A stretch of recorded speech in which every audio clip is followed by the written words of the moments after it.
Bismillahirrahmanirrahim. Assalamualaikum warahmatullahi wabarakatuh. Kita lanjutkan untuk perkuliahan kontrol cerdasnya dalam topik fasi ya. Di materi sebelumnya telah kita bahas tentang fasifikasi. Untuk mengingat kembali bahwa fasifikasi itu kan tujuannya untuk merubah satuan angka, satuan yang pasti atau satuan yang Kripps menjadi satuan yang bisa digunakan dalam bentuk fasi atau bahasa lainnya adalah linguistik ya.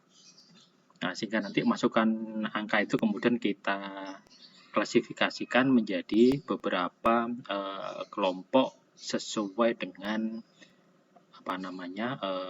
satuan fasi yang kita gunakan di situ. Setelah tahapan fasifikasi, maka tahapan berikutnya adalah sistem inferensi. Atau bagaimana nanti kita menghubungkan antara masukan ataupun fakta yang satu dengan fakta yang lainnya.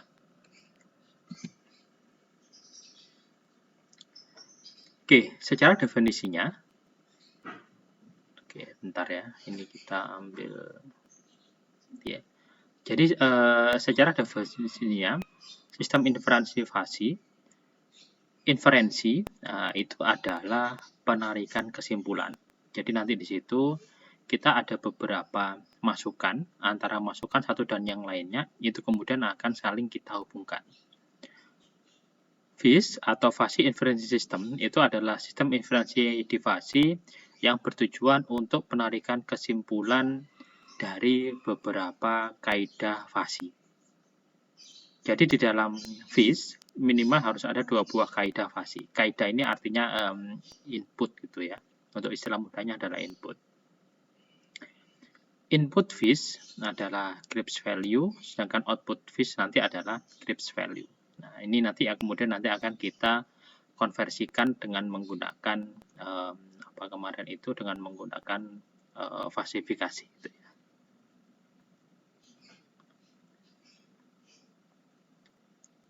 Nah, jadi ini adalah bentuk blok diagramnya. Masukan untuk FIS adalah Kripps value, outputnya pun sama Kripps value ya.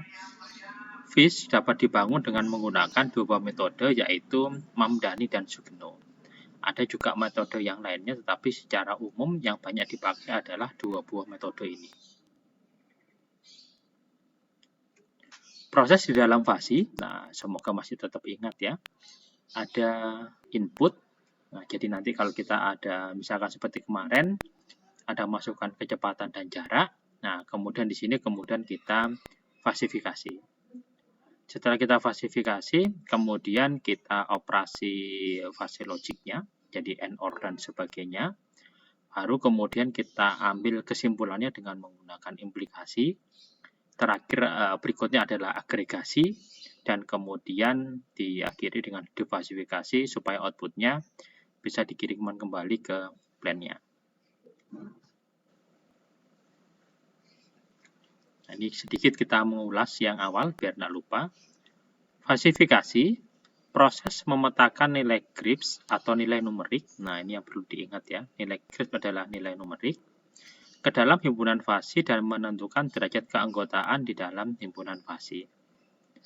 Hal ini dilakukan karena data proses berdasarkan teori himpunan fasi, ini kan ada teori himpunan, sehingga data yang bukan dalam bentuk fasi harus diubah dalam bentuk fasi. Nah, itu yang mengapa kemudian kita memerlukan proses fasifikasi.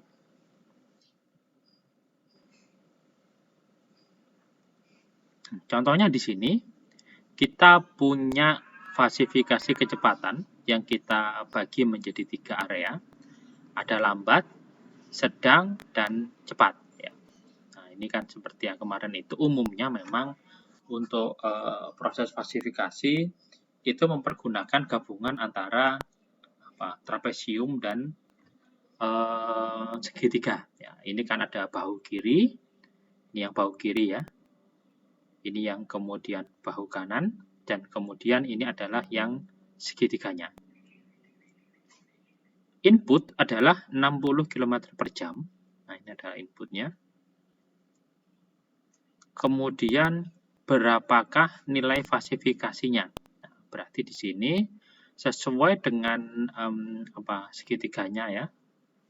Ini kan berarti dia masuk di dalam dua kelompok. Ya, di sini dia ikut yang segitiga sedang, di sini dia ikut yang bahu kanan yang cepat. Nah, berarti dia nanti outputnya ada dua. Membership function sedang untuk 60 adalah 0,75, sedangkan untuk yang cepat nilainya adalah 0,4. Nah, ini kalau dijumlah kok nggak satu, tidak harus satu ya. Yang penting dia bisa menunjukkan dia ikut di anggota kelompok sedang dan yang cepat.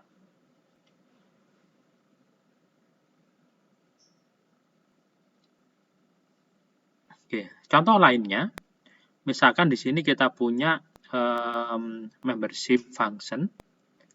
Ini malah hanya dua ya, yaitu membership function untuk permintaan kemasan per hari hanyalah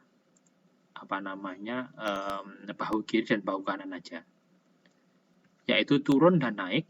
Yang turun itu adalah 1 kalau dia nilainya kurang dari 1000, kemudian turun itu kalau ini ya gradien turun maksudnya antara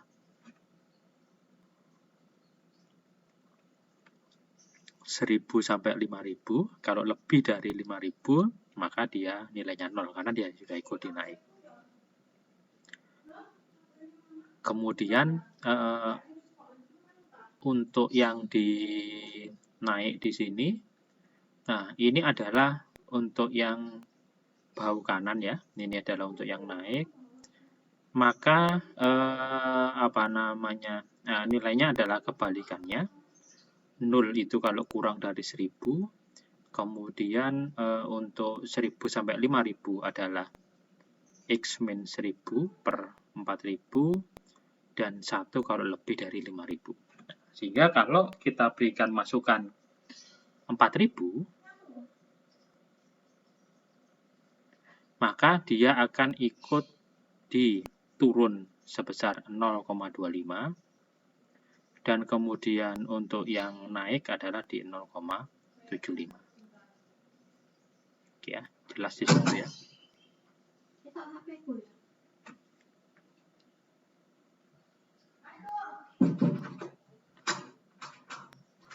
Operasi logika di sini, nah ini yang kita pakai untuk menghubungkan antara dua buah input ya.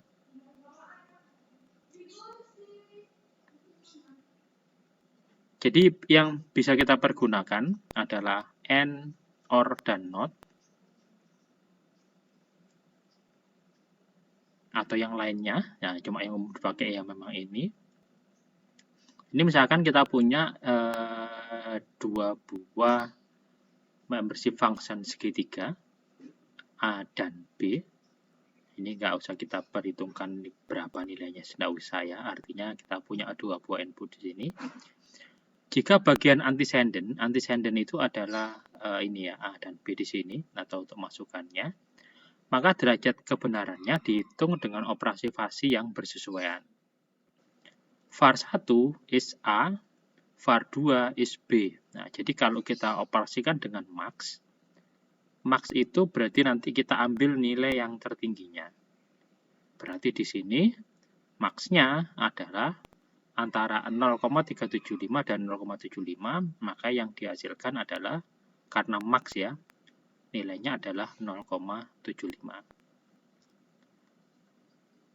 Yang lainnya misalkan var 1 is A and var 2 is B.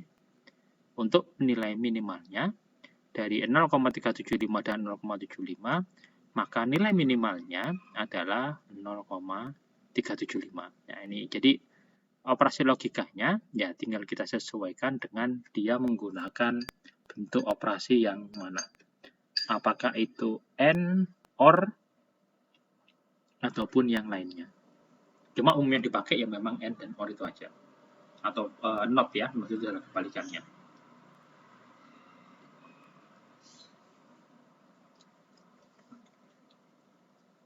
Oke, nanti kalau misalkan ada yang kurang jelas, silahkan bisa tanya langsung atau menyampaikan lewat Wapri ya, ke saya, nanti akan saya jelaskan kembali. Implikasi itu adalah proses mendapatkan keluaran if then rule. Jadi tadi kita kan sudah if itu dari antecedennya, if A and B atau if A or B, then apa? Lah ini, ngapain kita setelah itu? Metode yang digunakan adalah Mamdani. Input adalah derajat kebenaran bagian antecedent dan fuzzy set pada bagian konsekuen. Konsekuen itu berarti output ya. Fungsi implikasi yang digunakan adalah min. Nah, contohnya di sini, if biaya produksi is rendah. Nah, ini kan antecedennya. Antecedennya adalah produksi dan permintaan. Nah, sedangkan hasil falsifikasinya adalah rendah dan naik. Konsekuensinya adalah produksi dengan outputnya adalah bertambah. Nah, kita lihat di sini. If biaya produksi rendah and permintaan naik, then produksi barang bertambah. Nah, ini kan secara logika kan masuk ya.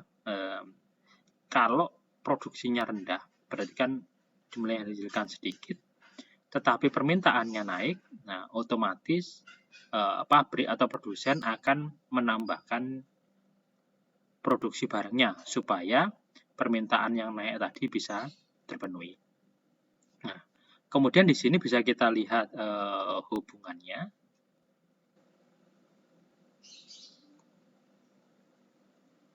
Oke, sebentar ini ya kita. Nah, ini misalkan kalau nanti kurang jelas akan kita hapus di beberapa bagiannya biar nanti lebih jelas kembali gitu ya. Oke ya, sudah jelas ya di sini ya. Oke, kemudian nah kita lihat di sini untuk produksi rendah, nah dia nilainya misalkan di sini. Kemudian untuk naik produksi permintaan naik nilainya adalah di sini. Dan kemudian untuk bertambah, nah ini. Jadi ini yang dua di depan ini adalah antecedennya.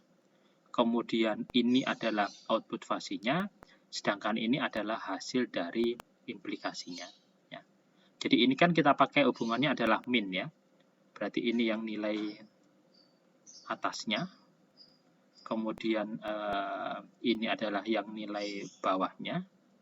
Nah, dan kemudian kita cari nilai minimalnya. Berarti ini adalah hasilnya.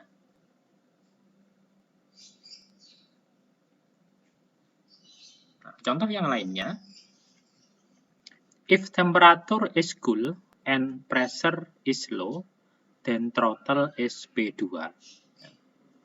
Input variabel temperatur, nah ini. Kemudian input variabel pressure di sini, jadi ini adalah 0,4. Kemudian di sini adalah 0,57. Kemudian kita n-kan, berarti kan kita pakai min ya. Nah, berarti 0,48 dan 0,57 berarti minnya adalah 0,48. Kemudian di sisi evaluasi rule-nya 0,48 berarti posisi nilainya adalah di sini. Nah, nanti tinggal kita defalsifikasikan berapa nilai yang ada di sini.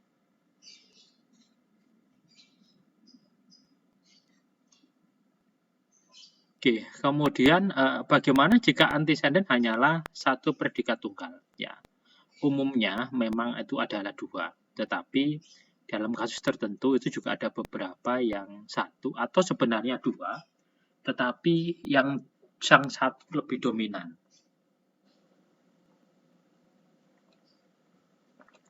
Sehingga kadang-kadang di situ seakan-akan antecedennya cuma satu, padahal sebenarnya antecedennya ada dua. Ya.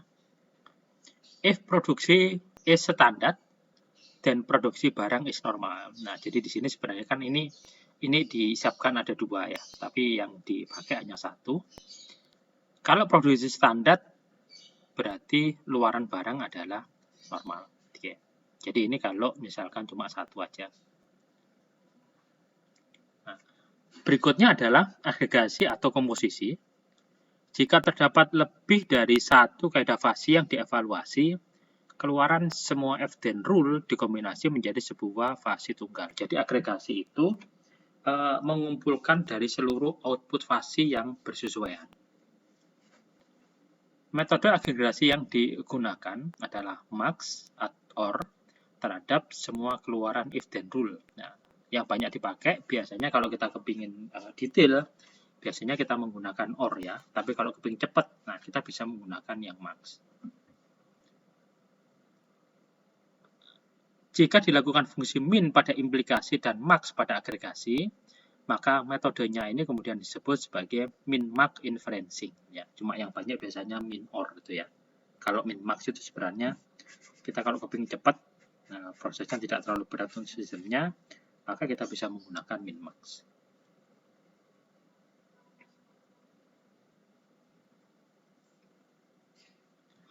Misalkan terdapat n buah kaidah yang berbentuk if x1 is A1K and x2 is A2K, then YK is BK. K sama dengan 1, 2, sampai dengan N.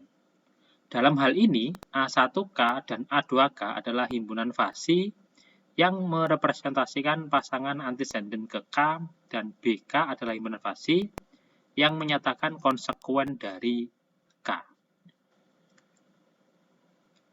Nah, jadi untuk B ini adalah outputnya, sedangkan K adalah inputnya.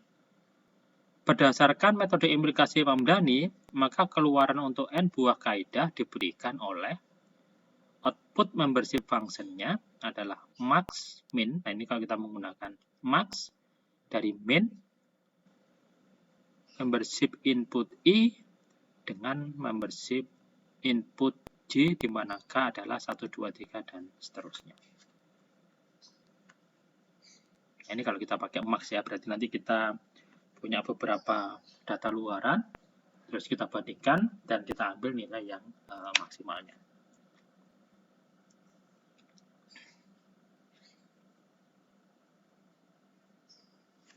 Oke, contoh berikutnya.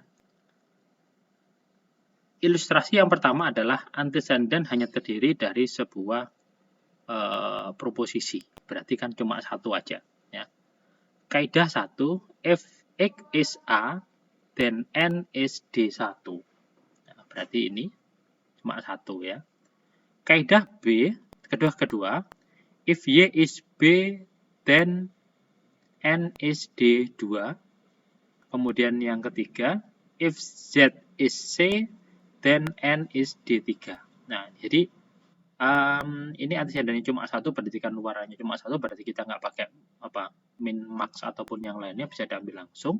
Nah, cuma di sini kemudian bisa kita ambil nilainya masing-masing. Dan kemudian semuanya kita kelompokkan dengan menggunakan OR. Ya.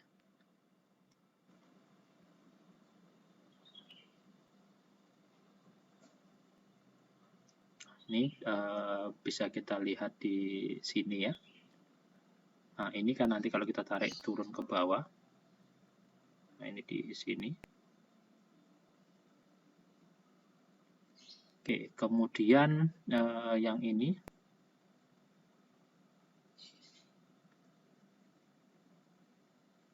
Terus yang ini ya. Jadi nanti kita lihat bagaimana gabungannya.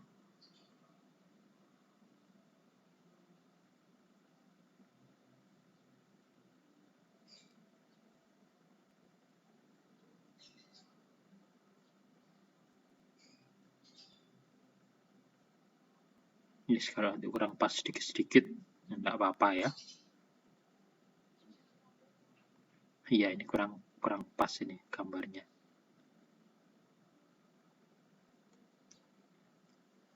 Oke, jadi sebenarnya ini kalau pas ini harusnya di sini ya, harusnya yang biru ini di puncak-puncaknya di sini.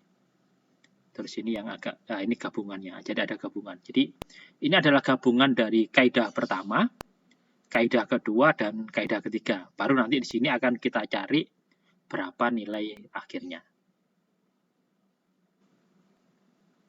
Nah, ini kan kita pakai OR ya, bukan pakai max. Kalau max berarti nanti dicari nilai maksimalnya. Ilustrasi yang kedua, antecedent terdiri dari dua buah proposisi dengan penghubungnya adalah N. Jadi ada dua buah.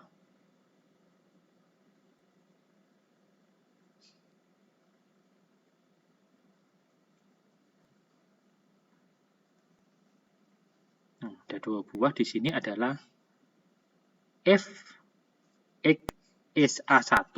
Nah, berarti ini adalah A1 di sini. And B is Y1 dan Z is C1. Kemudian yang berikutnya adalah if X is A2 and Y is B2 dan Z is C2. Nah, kemudian ini akan dihubungkan. Kalau N itu dari sininya ya, jadi N itu kan nanti larinya ke min ini.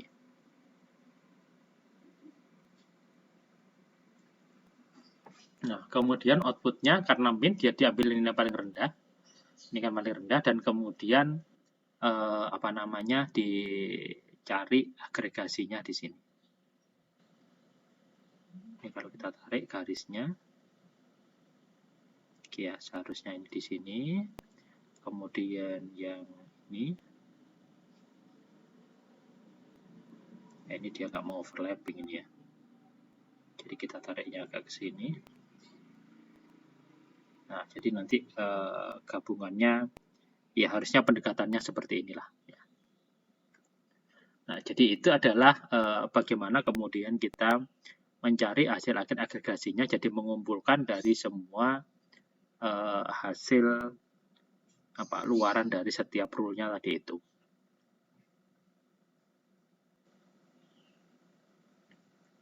Oke, kemudian contoh yang lainnya ini kalau kita menggunakan max ya. Jadi nanti kalau max itu berarti diambil nilai maksimalnya di sisi ininya ya seharusnya ya. Nah, cuma ini masih dikumpulkan semuanya. Jadi ininya kasusnya pun sama ya. Nah, ini nanti antara antecedentnya dihubungkan dengan menggunakan N atau min. If biaya produksi rendah, N permintaan naik, dan produksi barang bertambah. Nah, nilai minimalnya di sini. Ini adalah nilai minimalnya. Kemudian, if produksi biaya standar dan produksi barang normal. Nah, ini kan ya cuma satu tadi, jadi ini kita nanti akan menggabungkan ya. Kemudian, if biaya produksi tinggi, N permintaan turun dan produksi barang berkurang. Nah, berarti ini kita pakai yang rendah.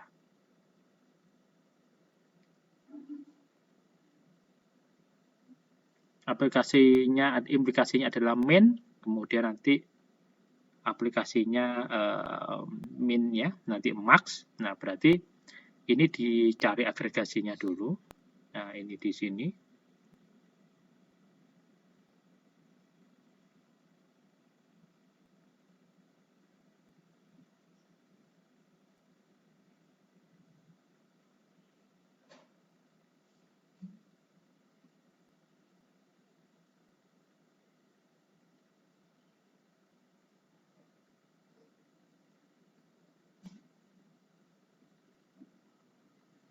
Oke, jadi lihat ya, jadi ada overlappingnya di sini.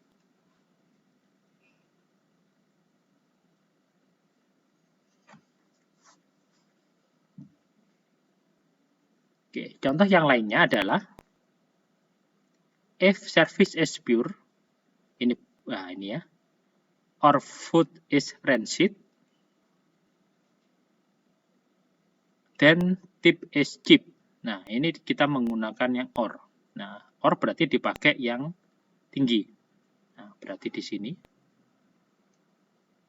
Nah, ini adalah outputnya, dikasihnya. Kemudian, if service is good, then average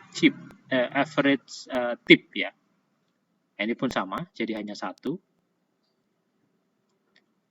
If service excellent or food is delicious, maka tipnya adalah generous atau lebih besar di sini. Nah, sehingga untuk agregasinya berarti kita gabungkan antara yang ini kemudian yang ini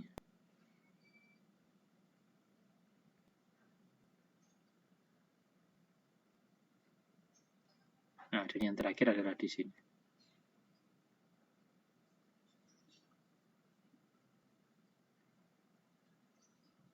Ya, jadi agregasinya adalah dengan mengumpulkan di semua output dari fasi yang digunakan. Nah, ini semuanya sebenarnya adalah di total semuanya ya, dijumlahkan, diakumulasikan.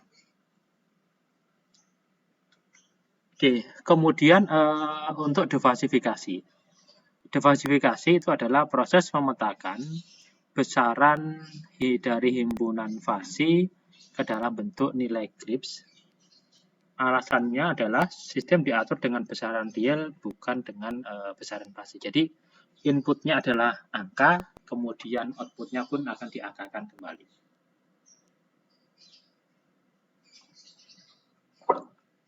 Nah, ini contohnya adalah hasil agregasinya ya, dikumpulkan menjadi satu. Nah, bentuknya adalah seperti ini. Nah, nanti tinggal kita pilih metodenya, apakah menggunakan max atau menggunakan menggunakan max ataupun menggunakan metode seperti COA ataupun COG. Jadi nanti adalah untuk menghitung di sini ini berapa nilai yang dihasilkan di situ.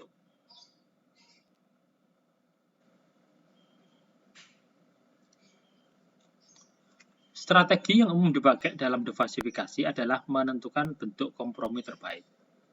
Metode untuk strategi ini ada 3 ya, ada keanggotaan maksimal, max membership, jadi dicari nilai yang paling maksimal.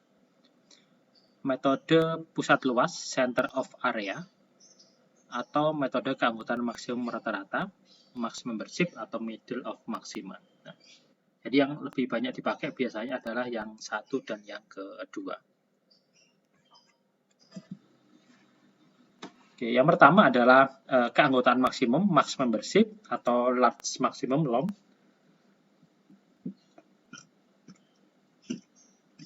Metode ini dikenal dengan metode tinggi. Solusi Gibbs diperoleh dengan mengambil derajat keanggotaan tertinggi dari semua hasil agregasi. Misalkan Z adalah himpunan fasi, maka membership function dari Z dot lebih dari membership function dari Z untuk setiap nilai Z elemen dari Z. Nah, seperti ini berarti outputnya adalah dicari nilai yang tertingginya di sini. Nah, apakah dia nanti berperan banyak atau sedikit, tidak masalah. Yang penting dia adalah diambil nilai yang tertinggi. Yang kedua adalah metode keanggotaan maksimum rata-rata, min-max membership, ataupun MOM. Gitu ya. Metode ini hampir sama dengan metode pertama, kecuali titik maksimumnya tidak unik atau berupa dataran.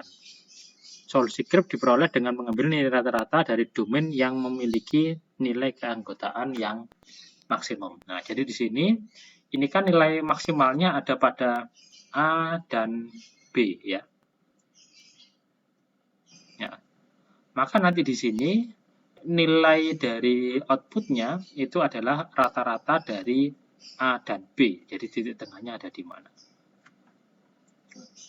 Ini ya, jadi rumusannya. Luarannya atau defasifikasinya adalah hasil rata-rata dari A dan B. Ini yang paling banyak dipakai dengan menggunakan pusat luas ataupun center of area atau COA. Atau dikenal juga dengan metode centroid atau center of gravity. Paling umum digunakan karena dia yang menghasilkan hasil yang paling mendekati itu ya. Solusi Gibbs diperoleh dengan menghitung pusat gravitasi atau titik berat dari daerah agregasi. Jadi nanti area yang memiliki hasil yang paling besar seperti ini kan banyak ini ya. Ini yang paling berat istilahnya. Maka otomatis outputnya nanti akan cenderung ke arah yang paling berat di situ dibandingkan dengan yang lainnya.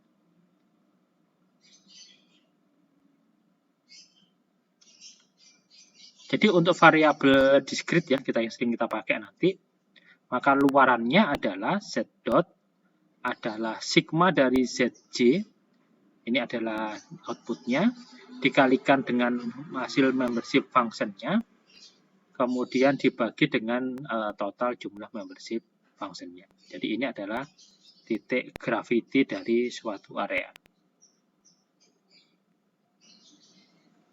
Nah, contohnya di sini, ini kita ambil dari bukunya Sri Kusuma Dewi ya, aplikasi dari logika fasi ya. Ini memang contohnya yang non kontrol. Tapi nanti saya juga punya contoh yang kontrol. Jadi nanti kita lihat secara umum dulu. Sebuah perusahaan makanan kaleng akan memproduksi makanan jenis A, B, dan C dari data 1 bulan terakhir. Permintaan terbesar hingga mencapai 5.000 kemasan per hari, dan permintaan terkecil adalah 1.000 kemasan per hari. Persediaan barang di gudang terbanyak adalah 600 kemasan per hari dan pernah terkecil sampai dengan 100 kemasan per hari.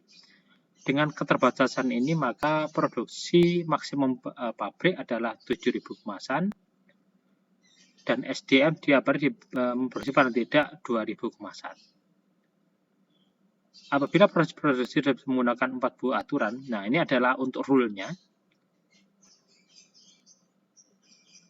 Nah, ini adalah rule fasinya.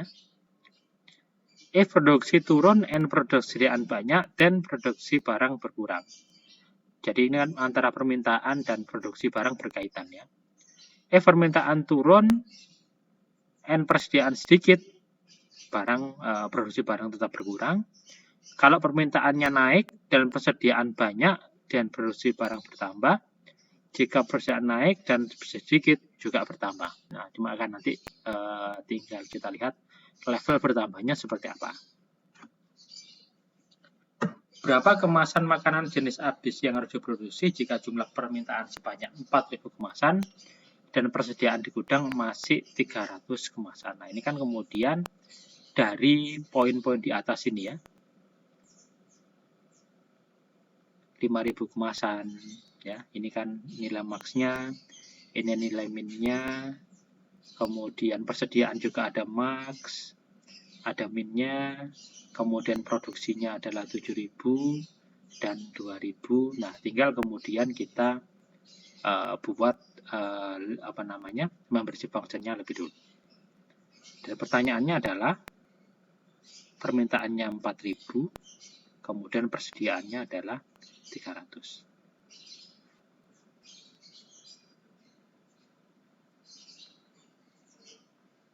Oke, maka di sini kita buat lebih dulu untuk membership function-nya ya.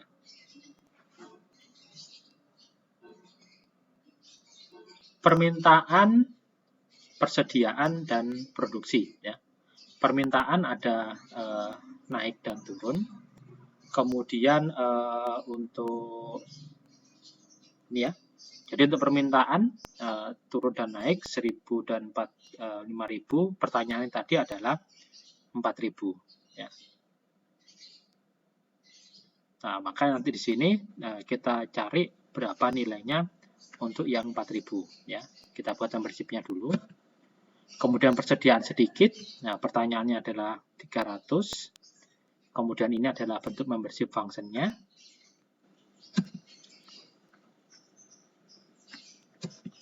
Kemudian produksi barang berkurang atau bertambah. Dan ini adalah membership function-nya. Oke. Dengan falsifikasi, kita hitung berapa nilai untuk 4.000. Nah, ternyata 4.000 kemasan, dia ikut di turun adalah 0,25 dan naiknya adalah 4.000. Sedangkan untuk yang produksi, itu yang sedikitnya 3.000 dan kemudian yang banyaknya 300 itu adalah 0,6 dan banyaknya adalah 0,4. Ya.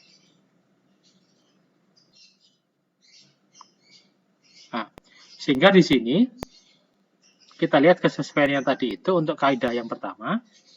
If permintaan turun dan persediaan banyak, dan produksi barang akan berkurang. Jadi di sini adalah min 0,25 dan 0,40. Nah ini. 4000 adalah 0,25 turun. Terus persediaan 300 adalah 0,4 pada banyak. Sehingga kita pakai min, berarti outputnya adalah ini. Kemudian untuk rule yang kedua, permintaan turun dan produksi sedikit, dan produksi barang berkurang. Ya. Itu adalah 0,25 dan 0,6, maka didapatkan adalah 0,25. Aplikasinya kita pakai min, didapatkan hasilnya adalah itu. 0,25 dan 0,6 ya, maka yang dipakai adalah 0,25. Yang ketiga, 0,75 dan 0,4, berarti kita pakai yang 0,4. Nah, berarti di sini 0,75 0,4 yang dipakai adalah ini. Yang keempat, 0,75 dan 0,6, nah, permintaan naik dan sedikit, berarti 0,6 ya. Nah, kemudian kita pakai agregasinya adalah fungsi max, jadi kita gabungkan semuanya. Tadi kan setiap rule itu ada outputnya masing-masing. Nah, setelah kita minkan, baru kemudian kita maxkan dan kita gabungkan di sini. Ini kalau ditanya kenapa nggak lurus ya, supaya kelihatan ya. Jadi kita gabungkan semuanya. Supaya lebih besar. Ya. Nah, sehingga di situ kita dapatkan hasil adalah A1, A2, dan A3 sebagai hasil agregasinya. Nah, jadi yang outputnya tadi adalah 0,25, untuk Z-nya adalah 32 sampai 50. Kemudian gradien naik itu A2, ya. Kemudian yang terakhir adalah yang 0,6 kalau lebih dari 5000. Metode yang digunakan centroid adalah momen dibagi dengan luas daerahnya. Momen itu berarti titik senternya ya. Nah, berarti di sini adalah integral dari 0 sampai dengan 32,5 dz ya. Berarti kalau integralnya kita masukkan, hasilnya adalah 13,2 hasilnya ini. Nah, ini tinggal kita hitung satu-satu sesuai dengan bentuk integralnya ya. Nah, sehingga luas daerahnya adalah 8,12 yang A itu berarti kan yang ini ya. Nah, ini yang A, 2, dan 3. Jadi yang paling luas adalah yang A3. Ya.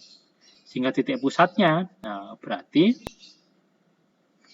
ini kan tadi perkaliannya 0,25 terus bagi 2 ya, luas totalnya. Ini adalah titik senternya, areanya. Sehingga didapatkan nilai jumlah produksi kalengnya adalah 42,48. Nah, cuma di sini kita lihat ini adalah agak susah perhitungannya di sini ya, karena dengan menggunakan integral.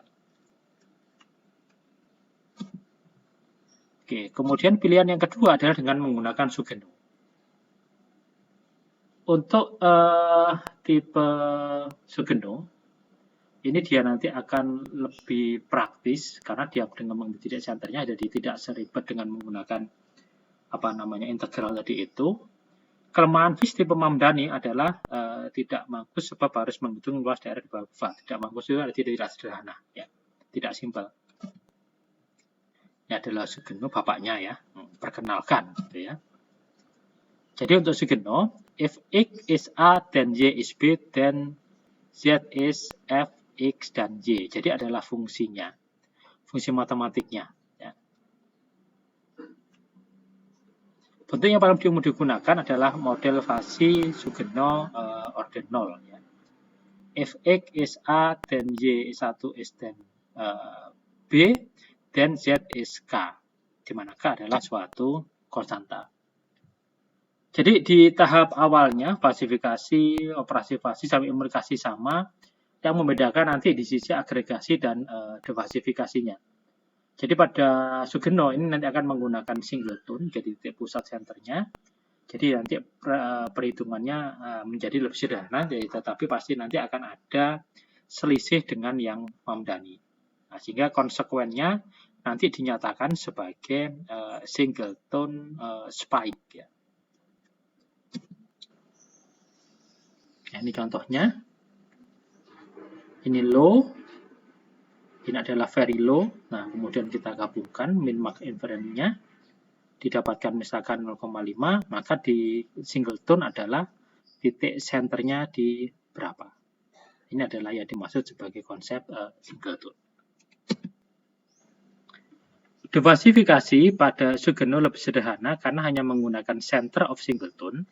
Nah, sehingga di sini membership function dari C dikalikan dengan singletonnya ada di mana. Nah, membership function dari Z di situ kan output dari perhitungannya dikalikan dengan titik senternya. Jadi Z ini adalah nilai dari singletonnya. Oke, contohnya ini kasus yang sama ya. Untuk R1, jadi didapatkan hasil agregasinya adalah Z1-nya di sini. Maka untuk nilai Z1 adalah ini ya, jadi kita lihat di depan tadi. Lihat himpunan produksi barang berkurang, itu kan sudah ada persamaannya. 7.000 min Z dibagi dengan 5.000 adalah 0,25, maka Z adalah 5.750. Jadi nanti kita lihat di produksi barang pertama persamaannya seperti apa. Kemudian di rule yang kedua, nanti dicek di produksi barang berkurang. Berarti 7.000 min Z dibagi 5.000 hasilnya adalah 0,25, berarti Z-nya adalah 5.750. Kemudian yang rule yang ketiga, kita cek nanti di produksi barang bertambah. Rumusannya ini adalah Z min 2.000 dibagi 5.000 sama dengan 0,4. Z3 adalah 4.000. Kemudian R4-nya adalah ini ya. Z min 2.000 dibagi 5.000 sama dengan 0,6. Z4-nya adalah 5.000. Nah, diversifikasinya berarti kita kalikan nilai membership-nya dengan hasil dari singleton-nya tadi itu. 0,25 dikalikan 5.750. 0,25 kali ini. Nah, hasilnya adalah, ini kan tinggal dijumlahkan, 4,5. Atasnya adalah 74,75, maka luarannya adalah 4983 yang harus diproduksi. Ya.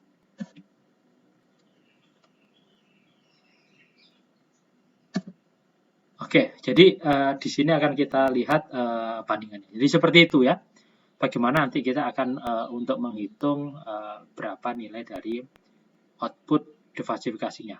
Ingat ya, ini hasilnya adalah 4983.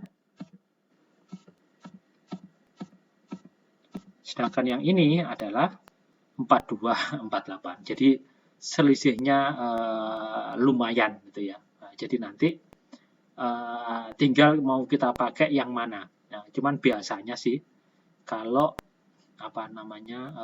kalau untuk yang kontrol itu kecenderungannya dengan menggunakan yang singleton ya, karena prosesnya lebih cepat ya. Berapa tadi hasilnya ya?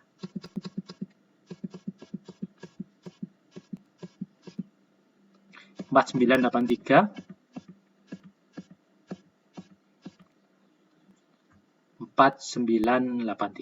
Jadi selisihnya cukup besar juga. Tapi kalau kontrol kan nggak masalah, karena kan di kontrol itu yang dilakukan kan perulangan ya, feedback. Jadi nanti akan dilakukan koreksi terus. Ya, selisihnya berapa ini? 4983 248 yang kita kurangi ya, selisihnya sekitar 700-an ya. 700 itu adalah 1/6 ya. Jadi ya sekitar berapa? Sekitar 15 sampai 20% lah selisihnya nanti di situ. Oke, jadi gini, mau kita menggunakan yang Mamdani ataupun Sugeno, itu tergantung balik lagi ke aplikasinya. Kalau kita kepingin detail, itu silahkan menggunakan Mamdani ya. Cuma syaratnya ya berarti kita harus menggunakan PC, karena di situ ada proses perhitungan yang cukup berat gitu ya. Tapi kalau kepingin cepat dan untuk kontrol biasanya larinya adalah dengan menggunakan Sugeno atau Takagi tadi itu. Oke ya, untuk berikutnya nanti akan saya tampilkan lagi untuk yang bagaimana di proses perhitungan untuk yang kontrol. Oke, saya akhiri dulu untuk yang implikasi di sini, inferensi. Terima kasih atas perhatiannya. Wassalamualaikum warahmatullahi wabarakatuh.